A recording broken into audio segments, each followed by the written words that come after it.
É um dia muito especial para mim, porque é meu aniversário. O que eu mais queria de presente hoje era um metatarso novo.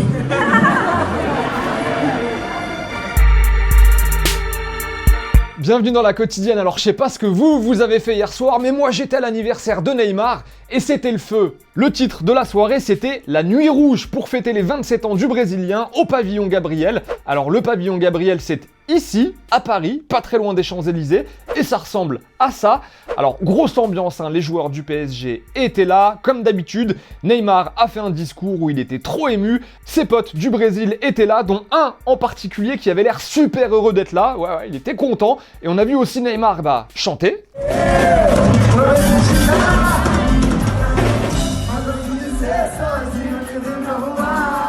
Et on a aussi vu une chanteuse chanter une chanson à Neymar, et là aussi ça l'a trop ému. Muita felicidade, muitos anos de vida. Bon voilà, hein, que de l'amour, du bonheur partout, même Mbappé pour la soirée il est passé en mode brésilien.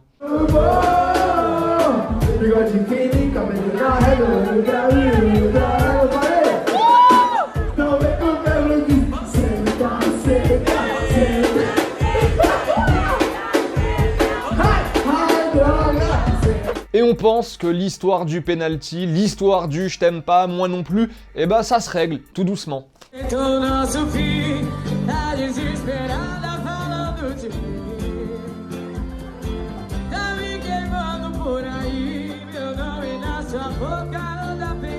Bon bah voilà, hein, on a un peu fait le tour du truc. Sachez quand même que Cristiano Ronaldo, lui, a 34 ans aujourd'hui. Mais comme j'étais à la soirée de Neymar, je sais pas ce qu'il a fait lui, Ronaldo.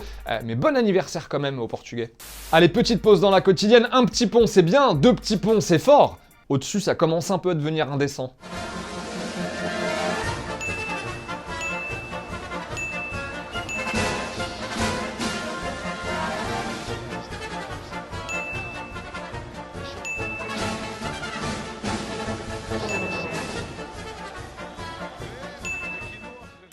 Et c'est avec une joie non dissimulée que je vous annonce qu'il est de retour.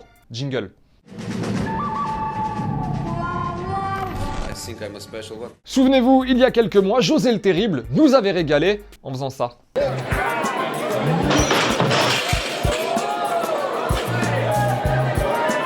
Et bah figurez-vous qu'il était invité récemment à donner le coup d'envoi d'un match de hockey sur glace en Russie, et ça a donné ça.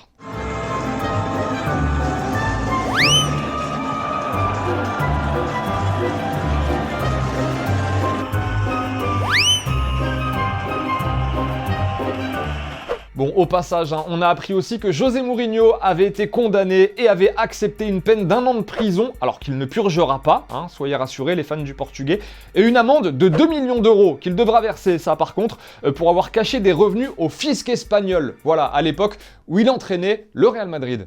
Et on a appris aussi hier qu'Hatem Ben Arfa avait saisi les prud'hommes de Paris afin d'obtenir des indemnités suite à sa mise à l'écart à l'époque où il jouait encore au Paris Saint-Germain.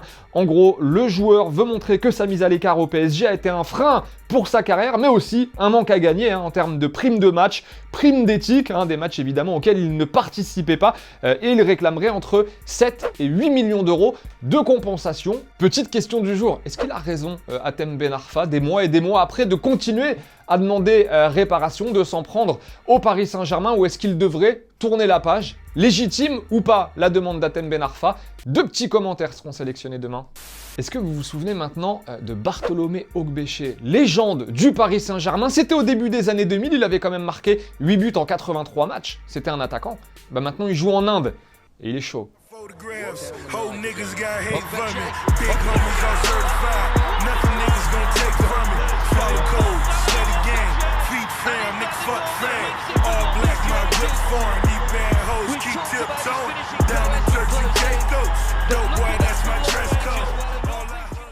Et on ne l'oublie pas, match en retard de la 18e journée de Ligue 1, OM Bordeaux. C'est ce mardi soir avec un Garcia plus que jamais en sursis. Si ça perd encore, ça va être très très chaud, mais on ne lâche rien. Rien du tout du côté du coach marseillais. Moi je suis là, je donne le meilleur de moi-même et j'ai pas encore fini de le donner. Quand on est tous arrivés, et propriétaire le premier, on n'était pas très bien classé et pas mal de soucis dans le club. Voilà, donc on a fini 5e, on a fini 4e. Je ne sais pas ce qu'on finira cette année, mais en tous les cas, le projet continue et moi, je suis à fond dedans.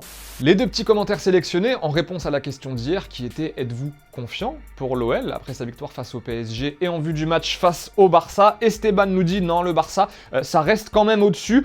Pour le Barça, Lyon, c'est un peu comme Séville, voilà. » Et Lyon34 nous dit « Oui, beaucoup de gens enterrent l'OL trop tôt. Méfiez-vous de Lyon qui gagne quand même contre de très grosses équipes. » Et c'est la fin de la quotidienne, merci d'avoir passé ce petit moment avec nous. On va se quitter comme d'hab, vous le savez, on n'a même plus besoin de vous le dire, mais on le dit quand même, en images et en musique. On se retrouve très vite, portez-vous bien et à bientôt. Ciao!